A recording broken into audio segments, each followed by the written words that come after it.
Assalamualaikum warahmatullahi wabarakatuh. Nama saya Vina Anggraini dari Universitas Muhammadiyah Malang, Fakultas Ekonomi dan Bisnis, Program Studi Akuntansi. Kali ini saya akan membahas tentang utang luar negeri. Utang luar negeri adalah penerimaan negara, baik devisa atau non-devisa yang dirupiahkan. Dalam bentuk rupiah, bisa juga dalam bentuk barang dan jasa yang diperoleh dari pinjaman luar negeri yang harus dibayar kembali dengan persyaratan tertentu. Pinjaman ini dapat berupa pinjaman program atau pinjaman proyek.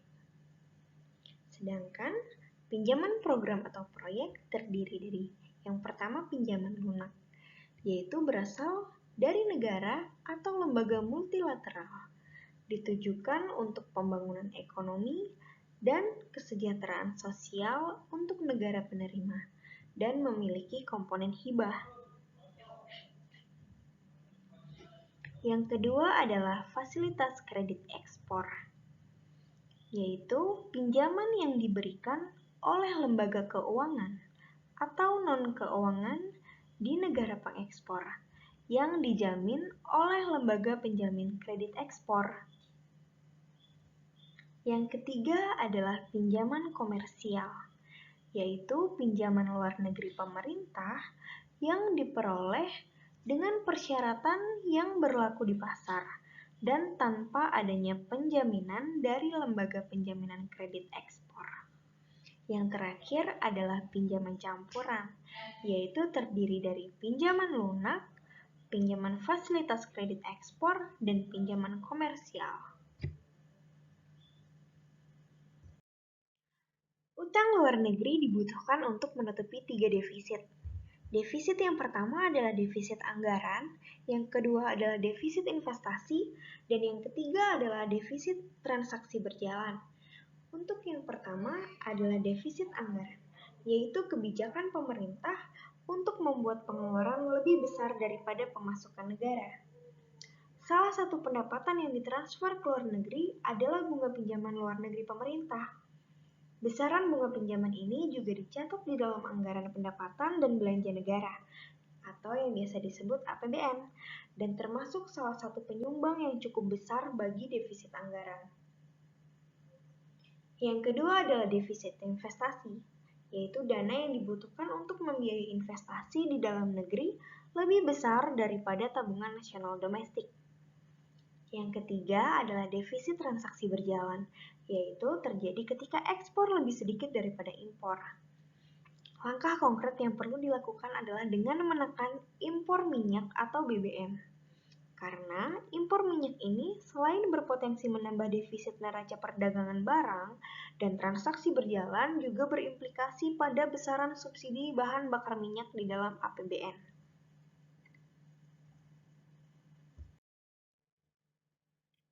Berikut adalah faktor penyebab defisit anggaran. Yang pertama adalah pertumbuhan ekonomi, yang kedua nilai tukar, yang ketiga harga minyak dunia, yang keempat inflasi, dan yang terakhir adalah suku bunga.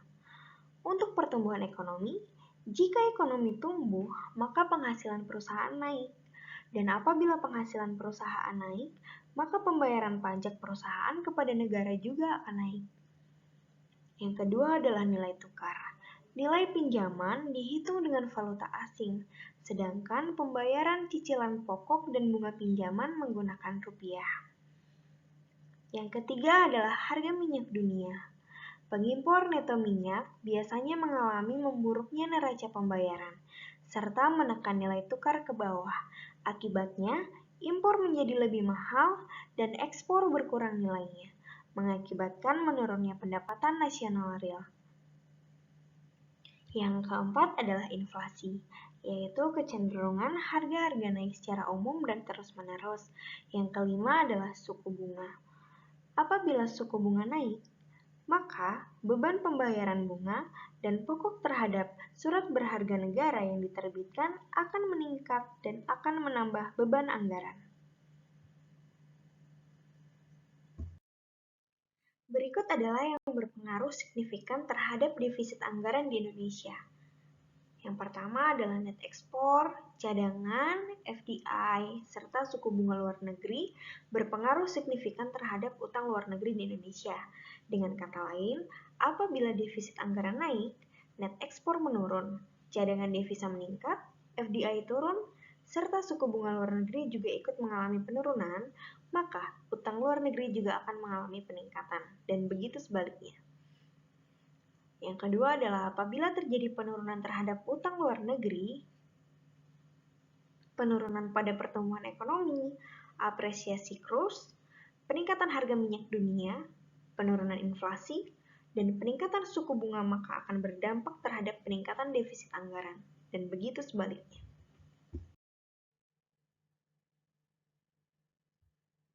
Berikut adalah dampak positif dan dampak negatif dari hutang luar negeri.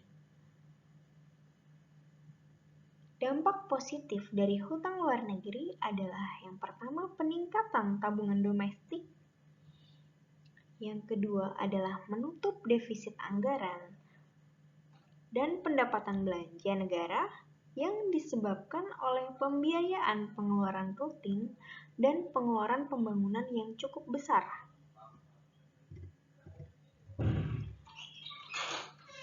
Berikut adalah dampak negatif dari hutang luar negeri, yaitu yang pertama krisis ekonomi yang makin meluas, yang kedua adalah cicilan bunga yang makin memberatkan, dan yang ketiga adalah nilai tukar rupiah jatuh.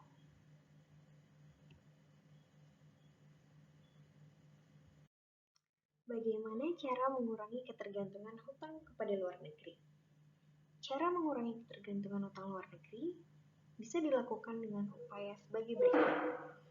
Yang pertama adalah disiplin fiskal, yang kedua adalah reformasi birokrasi,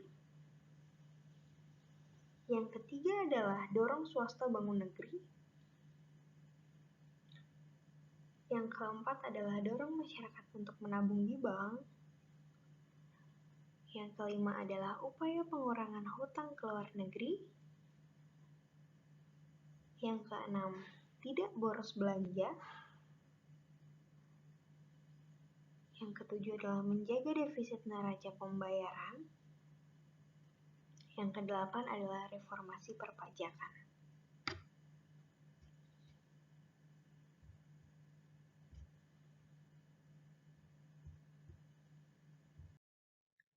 Mengapa Indonesia berhutang?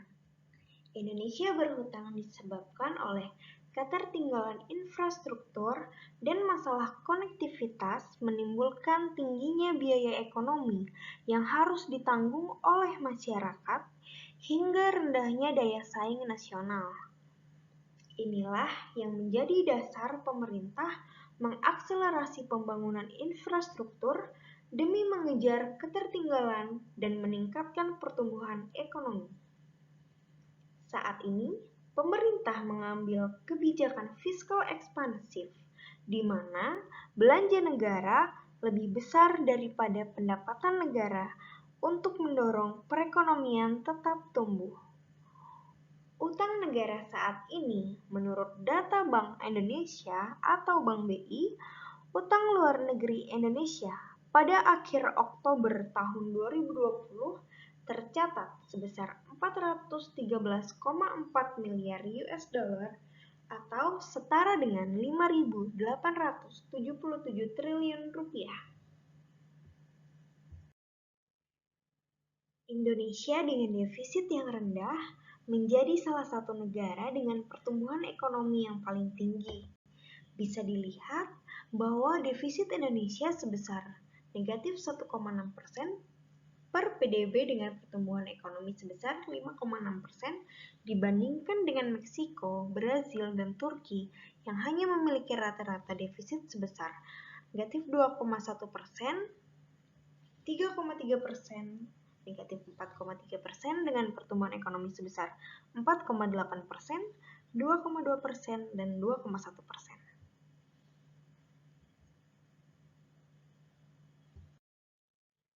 Berikut presentasi yang dapat saya sampaikan Kurang lebihnya saya mohon maaf. Semoga presentasi ini dapat bermanfaat untuk kita semua. Saya akhiri. Wassalamualaikum warahmatullahi wabarakatuh.